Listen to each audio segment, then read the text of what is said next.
বিদ্যুৎ ব্যবহারে সাশ্রয়ী হতে ভিন্ন উদ্যোগ। নিজ দপ্তরের লাইট ও এসির মাত্রা কমালেন প্রধানমন্ত্রী।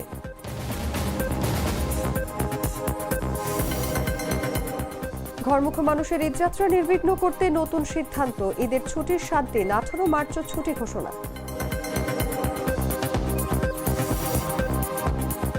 বহুমুখী সংকটে উপসাগরীয় দেশগুলোর প্রবাসী বাংলাদেশিরা। শাহজালাল থেকে মধ্যপ্রাচ্যের 210 ফ্লাইট বাতিল। তুরস্কে হামলা চেষ্টার অভিযোগ অস্বীকার ইরানের। ইসরায়েলে কয়েক দফা ক্ষেপণাস্ত্র হামলা। যুক্তরাষ্ট্র ইসরায়েলকে বোকা বানাতে ভুয়া লক্ষ্যবস্তু ব্যবহার তেহরানের। এবং টি-20 বিশ্বকাপ সেমিফাইনালে আজ মুখোমুখি ভারত ইংল্যান্ড। ইতিহাসের দুয়ারে সূর্যকুমার যাদবের দল, প্রতিশোধের মিশনে হ্যারি ব্রুকরা।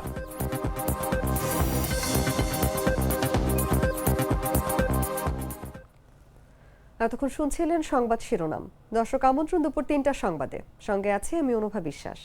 রোজকার সাধারণ খাবার এখন হবে অসাধারণ। প্রাণ স্বাদের মশলা, স্বাদ বাড়ায়, ঘ্রাণ ছড়ায়।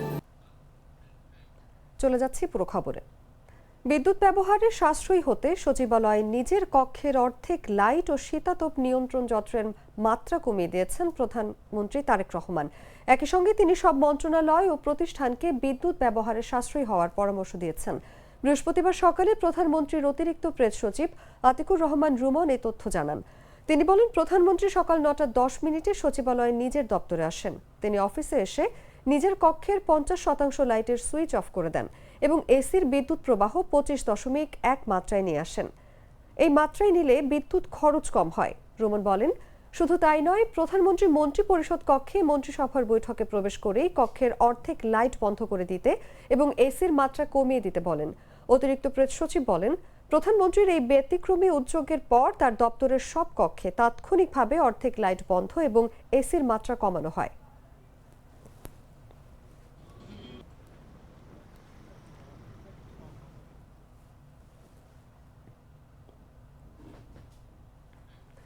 ঈদের সময় ঘরমুখী মানুষের যাত্রা নির্বিঘ্ন করতে আগামী 18 মার্চও ছুটি ঘোষণা করেছে সরকার। এতে এবার ঈদ উল ফিতরের 17 থেকে 23 মার্চ পর্যন্ত টানা 7 দিন ছুটি পাবেন সরকারি চাকরিজীবীরা। বৃহস্পতিবার প্রধানমন্ত্রী তারেক রহমানের সভাপতিত্বে সচিবালয়ে অনুষ্ঠিত মন্ত্রিসভার বৈঠকে এই সিদ্ধান্ত হয়। বৈঠক শেষে প্রাথমিক ও গণশিক্ষা প্রতিমন্ত্রী ববি হাজ্জাজ সাংবাদিকদের এই বিষয়টি নিশ্চিত করেন। ছুটি এটার সিদ্ধান্ত হয়েছে এবং এটা ফাইনাল চলে আসবে আপনাদের সামনে অতি শীঘ্রই। আর আমাদের প্রথম পার্লামেন্টারি অধিবেশন নিয়ে আলোচনা হয়েছে, আর কিছু আলোচনা হয়েছে পার্লামেন্টারি অধিবেশনের ডিটেলস, সেগুলো দায়িত্বপ্রাপ্ত মন্ত্রণালয় থেকে এবং ক্যাবিনেট সেক্রেটারি থেকে আপনাদেরকে জানানো হবে। 18 মার্চ থেকে এগেন অফিসিয়ালি ওখান থেকেই জানেন, বাট ছুটির ডিসিশনটা হয়ে গেছে, এটা আমি বলে যাচ্ছি। এক্স্যাক্ট কি ছুটিটা হবে সেটা যেহেতু এগেন ক্যাবিনেট সেক্রেটারির দায়িত্ব আপনাদেরকে জানানো, তাহলে আমি বলে দিলে তার দায়িত্ব সে কিভাবে পালন করবে? না এগেন মানে ক্যাবিনেট সেক্রেটারির দায়িত্ব আপনাদেরকে অফিসিয়াল জানানো। এটা ডিসিশনটা হয়ে গেছে, আমরা সবাই মিলে করেছি, সেটা আপনাদেরকে জানাই। আরেকটা বিষয়, এই যে মধ্যপ্রাচ্যের যুদ্ধ চলছে, এইসব বিষয় নিয়ে কোনো আলোচনা হয়েছে কিনা, দেশে কি ধরনের প্রভাব পড়বে, এগুলা কমার্শিয়াল আমাদের কি প্রভাব পড়তে পারে সেটা প্রিপারেশন আমরা কি নিচ্ছি, এগুলোর ইনস্ট্রাকশন মাননীয় প্রধানমন্ত্রী দিয়েছেন।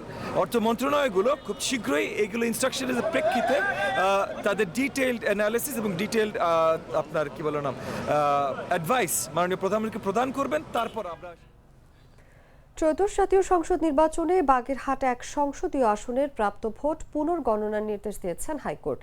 এই সংক্রান্ত বিষয়ে ওই আসনের বিএনপি মনোনীত প্রার্থী কপিল কৃষ্ণের করা আবেদনের শুনানি নিয়ে বৃহস্পতিবার বিচারপতি জাকির হোসেনের একক নির্বাচনী ট্রাইব্যুনাল বেঞ্চ এই নির্দেশ দেন। আদেশের বিষয়টি নিশ্চিত করেন অ্যাডভোকেট হাসানুল আলম। গেল 12 ফেব্রুয়ারি অনুষ্ঠিত জাতীয় সংসদ নির্বাচনে বাগেরহাট 1 আসনে জামায়াত ইসলামের প্রার্থী মাওলানা মশিউর রহমান দাঁড়িপাল্লা প্রতীকে 1,17,966 ভোট পেয়ে বিজয়ী হন। তার নিকটতম প্রতিদ্বন্দ্বী বিএনপি মনোনীত ধানের শীর্ষের প্রার্থী কপিল কৃষ্ণ পান 1,14,590 ভোট। ভোটের ফল প্রকাশের পর ওই আসনের কয়েকটি কেন্দ্রের ঘোষিত ফলাফল নিয়ে আপত্তি তোলে নির্বাচন কমিশন সংক্রান্ত বিভিন্ন দপ্তরে যান বিএনপির প্রার্থী। প্রতিকার না পেয়ে তিনি হাইকোর্টের নির্বাচনী ট্রাইব্যুনালে ভোটের ফল চ্যালেঞ্জ করে আবেদন করেন। ওই আবেদনের শুনানি নিয়ে আদালত আজ ভোট পুনর্গণনার আদেশ দেন।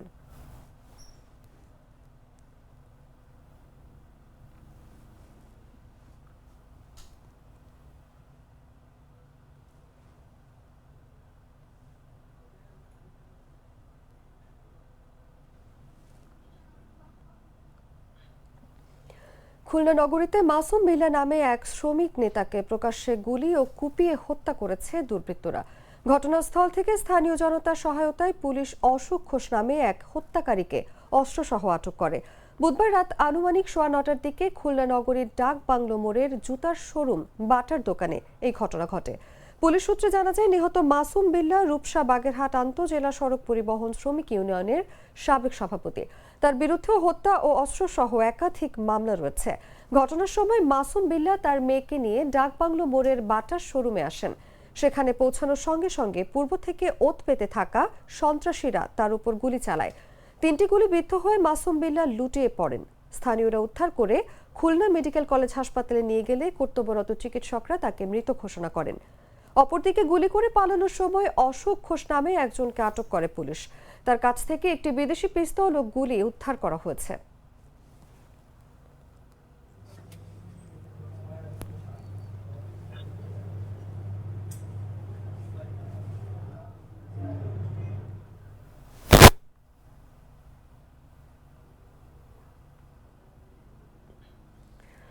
ময়মনসিংহের বাজারে বেশিরভাগ সবজির দাম কেজিতে 10 টাকা কমেছে, তবে মুরগির দাম কেজিতে বেড়েছে 20 টাকা পর্যন্ত। ক্রেতাদের অভিযোগ, বিক্রেতারা সিন্ডিকেট করে মুরগির দাম বাড়িয়েছেন। বৃহস্পতিবার বাজার ঘুরে দেখা যায় বেশিরভাগ সবজির দাম কেজিতে 10 টাকা কমেছে। একই বাজারে মুরগির দাম কেজিতে 20 টাকা পর্যন্ত বেড়েছে। ক্রেতারা বলছেন সবজিতে ভরপুর বাজার, এতে দামও কমেছে। তবে অনেকের দাবি সিন্ডিকেট করে মুরগির দাম বাড়ানো হয়েছে। সংশ্লিষ্ট কর্মকর্তারা কঠোরভাবে বাজার মনিটরিং করলে দাম কমবে বলে প্রত্যাশা তাদের। যদিও বিক্রেতারা বলছেন যত সামান্য লাভেই মুরগি বিক্রি করছেন তারা। জাতীয় ভোক্তা অধিকার সংরক্ষণ অধিদপ্তর ময়মনসিংহের সহকারী পরিচালক মোহাম্মদ আব্দুল সালাম বলেন, বাজারে তাদের নজরদারি রয়েছে। প্রয়োজনে বাজারে অভিযান চালানো হবে বলেও জানান তিনি।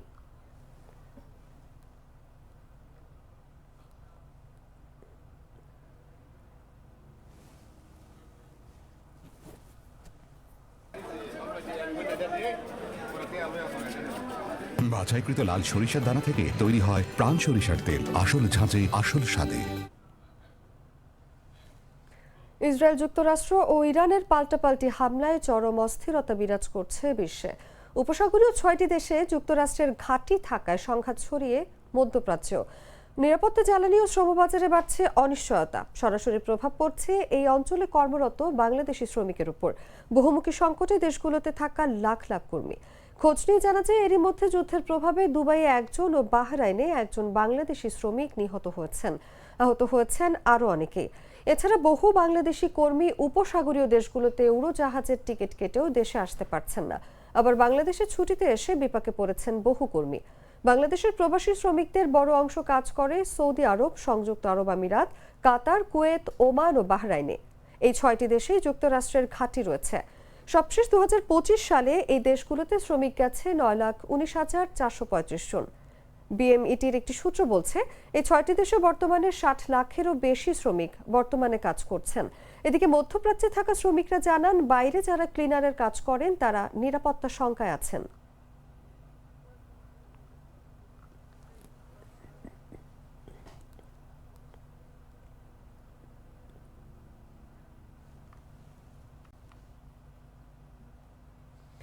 ইরানে মার্কিন যুক্তরাষ্ট্র ও ইসরায়েলে হামলা শুরুর পর থেকে ইরান, ইরাক, কুয়েত, সংযুক্ত আরব আমিরাত, বাহরাইন, কাতার ও জর্ডানের আকাশসীমা বন্ধ রয়েছে। এই পরিস্থিতিতে ঢাকার হযরত শাহজালাল আন্তর্জাতিক বিমানবন্দর থেকে এখন পর্যন্ত মধ্যপ্রাচ্যগামী 210টি ফ্লাইট বাতিল হয়েছে। গেল 28 ফেব্রুয়ারি থেকে বৃহস্পতিবার পর্যন্ত এসব ফ্লাইট বাতিল করা হয়। শাহজালাল বিমানবন্দর সূত্র জানায়, বিমানবন্দর থেকে গত 28 ফেব্রুয়ারি 23টি, 1 মার্চ 40টি, 2 মার্চ 46টি, 3 মার্চ 39টি, 4 মার্চ 28টি ও 5 মার্চ 34টি ফ্লাইট বাতিল হয়েছে। এর মধ্যে আজ কাতার এয়ারওয়েজের 4টি, কুয়েত এয়ারলাইন্সের 4টি, জাজিরার 4টি, এয়ার আরাবিয়ার 10টি, এমিরেটসের 4টি, ইউএস বাংলার 2টি, গালফ এয়ারের 2টি, ফ্লাই দুবাইয়ের 4টি ফ্লাইট বাতিল করা হয়।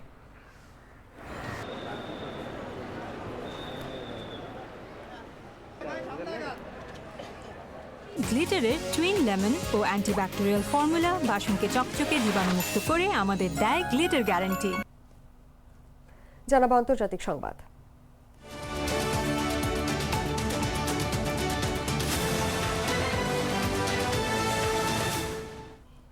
ইরান তুরস্কের দিকে কোনো ক্ষেপণাস্ত্র নিক্ষেপ করেনি বলে দাবি করেছে দেশটির সশস্ত্র বাহিনী। বৃহস্পতিবার রাষ্ট্রীয় গণমাধ্যমে প্রকাশিত এক বিবৃতিতে তেহরান জানিয়েছে, তুরস্কের সার্বভৌমত্বকে ইরান সম্মান করে। এর আগে গেল বুধবার তুরস্কের প্রতিরক্ষা মন্ত্রণালয় জানিয়েছিল, ইরান থেকে নিক্ষিপ্ত একটি ব্যালিস্টিক ক্ষেপণাস্ত্র ইরাক ও সিরিয়ার আকাশপথ অতিক্রম করে তুরস্কের আকাশ সীমার দিকে এগোচ্ছিল। পরে পূর্ব ভূমধ্যসাগরে অবস্থানরত ন্যাটোর আকাশ ও ক্ষেপণাস্ত্র প্রতিরক্ষা ব্যবস্থা সেটিকে ধ্বংস করে। তুরস্কের প্রতিরক্ষা মন্ত্রণালয় এক বিবৃতিতে জানায়, ইরান থেকে নিক্ষিপ্ত একটি ব্যালিস্টিক অস্ত্র যা ইরাক ও সিরিয়ার আকাশ সীমা অতিক্রম করে তুরস্কের আকাশ সীমার দিকে যাচ্ছিল, সেটি পূর্ব ভূমধ্যসাগরে মোতায়েন ন্যাটোর আকাশ ও ক্ষেপণাস্ত্র প্রতিরক্ষা ব্যবস্থার মাধ্যমে দ্রুত প্রতিহত করে নিষ্ক্রিয় করা হয়েছে। তবে ক্ষেপণাস্ত্রটি ঠিক কোন জায়গায় লক্ষ্য করে নিক্ষেপ করা হয়েছিল তা স্পষ্ট নয়। তুরস্ক জানিয়েছে, এই ঘটনায় কেউ হতাহত হয়নি। একই সঙ্গে আঙ্কারা সতর্ক করে বলেছে, দেশের বিরুদ্ধে যে কোনো শত্রুতামূলক পদক্ষেপের জবাব দেওয়ার অধিকার তাদের রয়েছে এবং সংঘাত আরও না বাড়াতে সংশ্লিষ্ট সব পক্ষকে সতর্ক থাকতে বলা হয়েছে।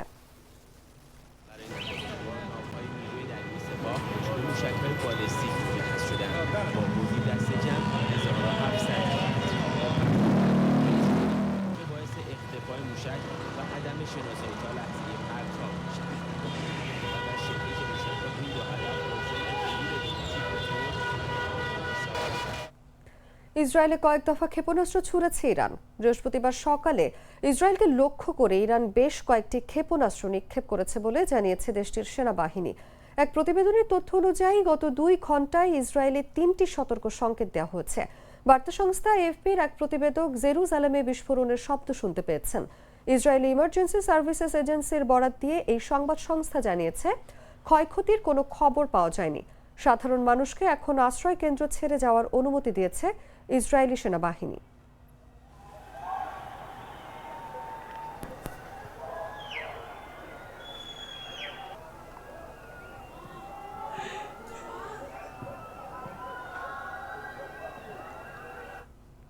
ইরান সামরিক লক্ষ্যবস্তু হিসেবে ভুয়া মডেল ও প্রতিরূপ ব্যবহার করে যুক্তরাষ্ট্র ও ইসরায়েলকে বিভ্রান্ত করার চেষ্টা করছে বলে দাবি করেছেন এক সামরিক বিশেষজ্ঞ।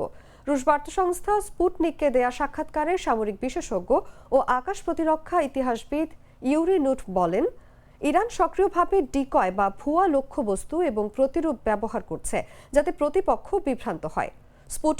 স্পুটনিকের খবর অনুসারে সম্প্রতি সামাজিক যোগাযোগ মাধ্যমে প্রকাশিত কিছু ভিডিওতে দেখা গেছে, যুক্তরাষ্ট্রের সেন্টকম যে ইরানি ড্রোন লক্ষ্য করে হামলা চালিয়েছে বলে দাবি করেছিল, সেগুলোর কিছু আসলে ছিল ডামি বা নকল মডেল। এছাড়া ইসরায়েলি বাহিনীর কিছু হামলাও এমন লক্ষ্যবস্তুর উপর হয়েছে যা দূর থেকে সামরিক সরঞ্জামের মতো দেখালেও সেগুলো আসলে ছিল বিশেষভাবে আঁকা চিত্র বা প্রতিরূপ। এসব চিত্র হেলিকপ্টার সহ বিভিন্ন সামরিক সরঞ্জামের অবয়ব তৈরি করা হয়েছিল। বিশেষজ্ঞদের মতে, যুদ্ধের সময় প্রতিপক্ষকে বিভ্রান্ত করতে ডিকয় বা ভুয়া লক্ষ্যবস্তু ব্যবহার করা নতুন কোনো কৌশল নয়। অনেক দেশই গুরুত্বপূর্ণ সামরিক স্থাপনা বা অস্ত্র ব্যবস্থা রক্ষায় এমন পদ্ধতি ব্যবহার করে থাকে। তাদের মতে, এই ধরনের কৌশলের মাধ্যমে শত্রুপক্ষের নজর অন্যদিকে ঘুরিয়ে দেয়া এবং প্রকৃত সামরিক সক্ষমতা গোপন রাখা সম্ভব হয়।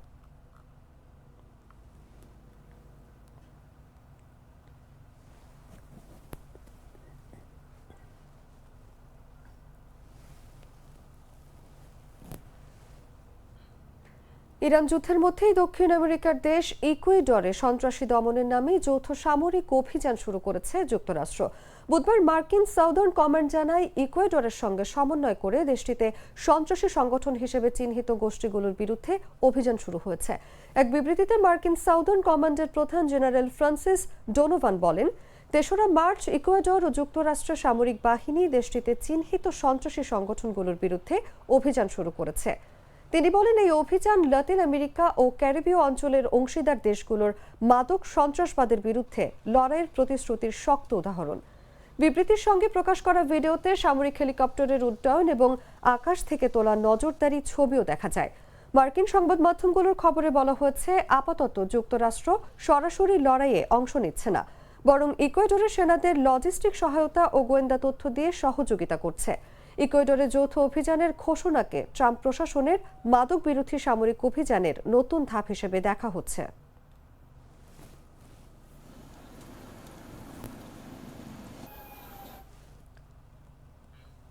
সংবাদ শেষ করব খেলার খবর জানিয়ে।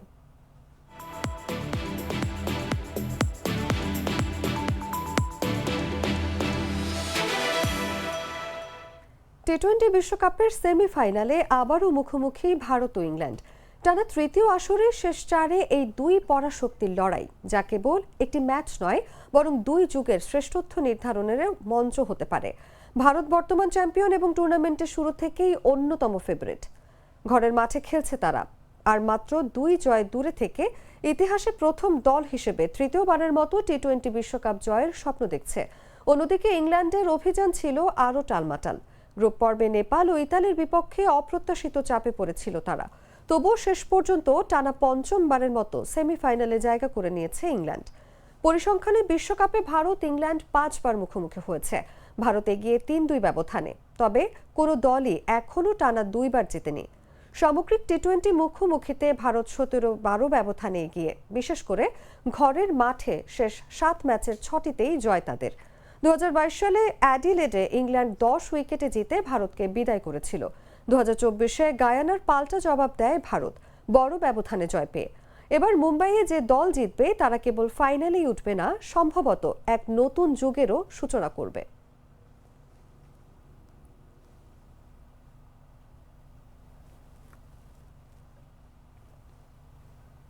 সংবাদ শেষ করার আগে শিরোনামগুলো জানিয়ে দিচ্ছি আরও একবার।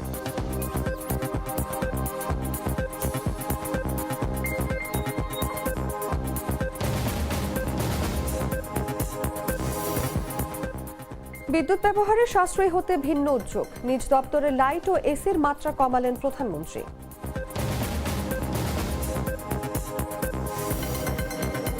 ঘরমুখো মানুষের ঈদযাত্রা নির্বিঘ্ন করতে নতুন সিদ্ধান্ত, ঈদের ছুটির 7 দিন 18 মার্চও ছুটি ঘোষণা।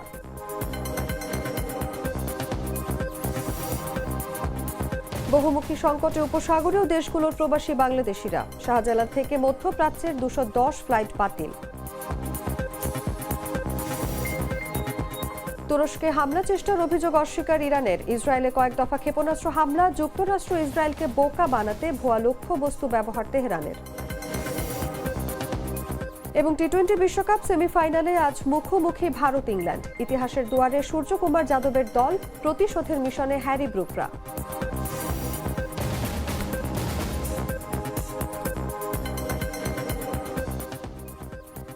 দর্শক, এই ছিল এখনকার মতো। এরপর বিকেল 5টায় দেখবেন দেশজুড়ে সংবাদ। প্রতি মুহূর্তে সর্বশেষ খবর জানতে ভিজিট করুন jagonews24.com। ফলো করুন আমাদের ভেরিফাইড ফেসবুক পেজ এবং সাবস্ক্রাইব করুন জাগো নিউজের ইউটিউব চ্যানেল। ধন্যবাদ সবাইকে।